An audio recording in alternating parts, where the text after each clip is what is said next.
Selamat pagi Bapak Ibu saudara yang terkasih. Masih tetap semangat dalam menjalani kehidupan kita. Terutama pada pagi ini saya yakin percaya kita semua dalam keadaan sehat. Biarlah seluruhnya boleh terlaksana akan rencana kita di dalam penyertaan Tuhan kita. Mari kita mendengarkan firman Tuhan. Untuk itu kita naikkan pujian kita dari Kidung Jemaat nomor 424, ayatnya yang ketiga. Yesus menginginkan daku. Ku mohon Yesus menolong, menjaga hatiku, agar bersih dan bersinar, meniru Tuhanku. Bersinar, bersinar, itulah kehendak Yesus. Bersinar, bersinar, aku bersinar terus. Mari kita berdoa. Puji syukur kami naikkan bagimu Allah Bapa di surga. Engkau yang telah memberi kami kesempatan dan hari yang indah yang baru ini bagi kami. Kiranya Tuhan mampukan kami untuk mempergunakan segala kesempatan. Untuk itu Tuhan, kami hendak bersekutu di dalam firman-Mu. Biarlah kuasa Roh Kudus-Mu menaungi hati dan pikiran kami, dan kami senantiasa tunduk dan taat hanya mendengarkan suara Tuhan. Di dalam Yesus Kristus kami berdoa dan bersyukur. Amin. Ibu bapak saudara yang terkasih, firman Tuhan menyapa kita di pagi ini, hari Jumat tanggal 8 Mei 2020, tertulis dalam 1 Petrus pasal 5 ayatnya yang ketiga. Demikian firman Tuhan. Janganlah kamu berbuat seolah-olah kamu mau memerintah atas mereka yang dipercayakan kepadamu. Tetapi hendaklah kamu menjadi teladan bagi kawanan domba itu. Dalam bahasa Batak Toba, unang masongon akka nama maksa natorok, alai gabe tiruan mahamu diakka na pinarmahan. Demikian firman Tuhan.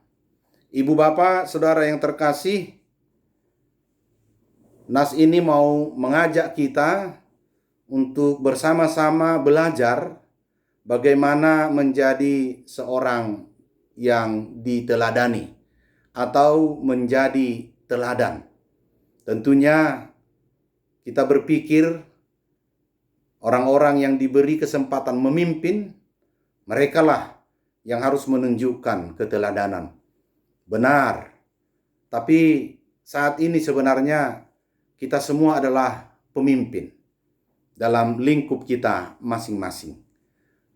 Maka mari kita coba untuk menelusuri bagaimana firman ini mau mengajak kita untuk mengerti dan memahami akan tugas seorang pemimpin. Apakah dia di tengah jemaat, gereja, di tengah keluarga, masyarakat, instansi tempat bekerja, dan lain sebagainya.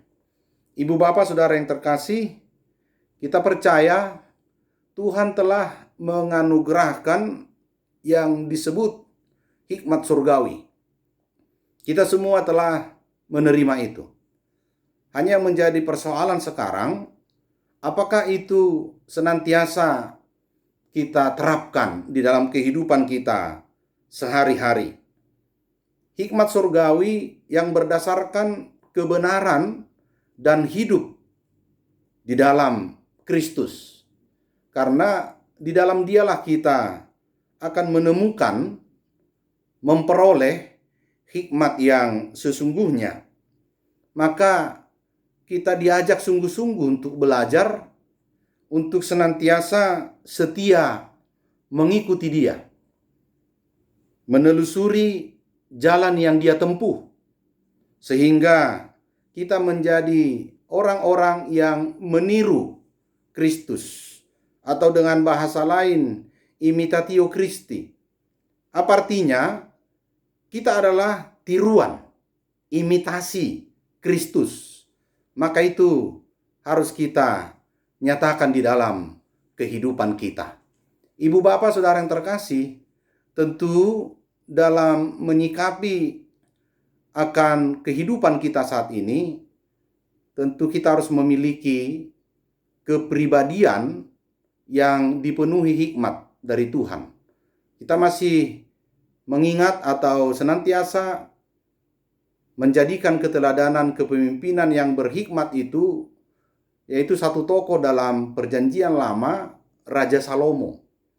Bagaimana dia menunjukkan kepemimpinannya sebagai seorang utusan Allah, memimpin umat yang begitu besar, yang juga disebut yang tegar tengkuk, karena dia tidak mampu, dia tidak memiliki kuasa, sehingga dia hanya mengandalkan hikmat dari Tuhan agar dimampukan memimpin dan menuntun umat Tuhan. Untuk itu ada beberapa hal yang perlu kita imani dan lakukan tentunya dalam melaksanakan segala tugas itu. Yang pertama, kita peka atau bahasa Batak tinggil pada kehadiran Tuhan dan sapaannya. Maka pendengaran kita lebih tajam mendengarkan Tuhan, firman-Nya dan seruannya. Yang kedua, menempatkan permintaan kita di hadapan Tuhan, supaya sesuai dengan kehendak-Nya. Tentu permintaan kita bukan lagi untuk kepribadian kita, untuk kepentingan kita.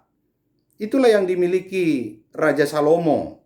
Bagi dia, bahwa orientasi jabatan, orientasi kekuasaan itu bukan untuk mencari prestise, bukan untuk mencari kekayaan atau status sosial yang meningkat, tapi jabatan yang diembannya adalah tanggung jawab untuk memimpin umat Tuhan. Tentu ini juga yang harus kita teladani. Dan itulah juga yang diajarkan Yesus kepada kita dalam kasih-Nya, dalam anugerah yang diberikannya. Yang ketiga, bagaimana kita melaksanakan tugas panggilan kita dengan selalu terhubung dengan Tuhan. Mengesampingkan keakuan, keegoan kita, dan membiarkan kehendak Tuhan leluasa berlaku di dalam kehidupan kita. Dan setiap keputusan yang kita ambil, kita laksanakan akan selaras dengan kehendak Tuhan. Kiranya ibu bapak saudara yang terkasih, inilah ajakan firman Tuhan bagi kita hari ini dan seterusnya. Mari dengan sungguh-sungguh menunjukkan kepribadian yang memiliki hikmat dan tidak lagi mementingkan diri, karena tentunya Kristus yang adalah guru bagi kita telah mengajarkan kita untuk senantiasa berbagi dan peduli, dan tentunya atas dasar kasih yang tulus. Amin. Mari kita berdoa. Segala puji, syukur, dan hormat kami persembahkan hanya bagi-Mu, Allah Bapa di surga. Firman-Mu telah menyapa kami di pagi hari ini.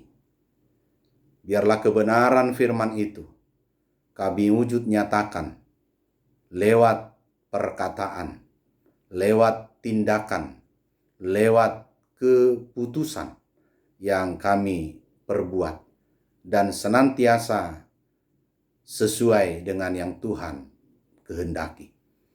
Terima kasih Tuhan atas hari yang baru ini.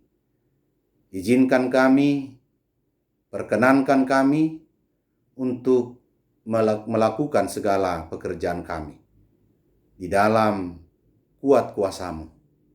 Apapun yang menjadi rencana kami mau serahkan ke tangan pengasihan-Mu. Juga Tuhan sertai seluruh anggota keluarga kami. Sertai juga seluruh saudara-saudara kami yang bersama-sama dengan kami di sepanjang hari ini. Agar kami semuanya hidup berdampingan dalam damai dan sukacita. Terima kasih Tuhan. Jika Tuhan menemukan kami melakukan hal-hal yang tidak berkenan bagimu, ingatkan kami agar kami dapat merubah dan melakukan yang terbaik. Inilah doa kami, inilah permohonan kami. Dalam Yesus Kristus kami berdoa dan bersyukur. Anugerah Tuhan kita Yesus Kristus dan kasih Allah Bapa serta persekutuan dengan Roh Kudus kiranya menyertai saudara sekalian. Amin. Selamat pagi, selamat bekerja. Tuhan memberkati. Horas, horas, horas.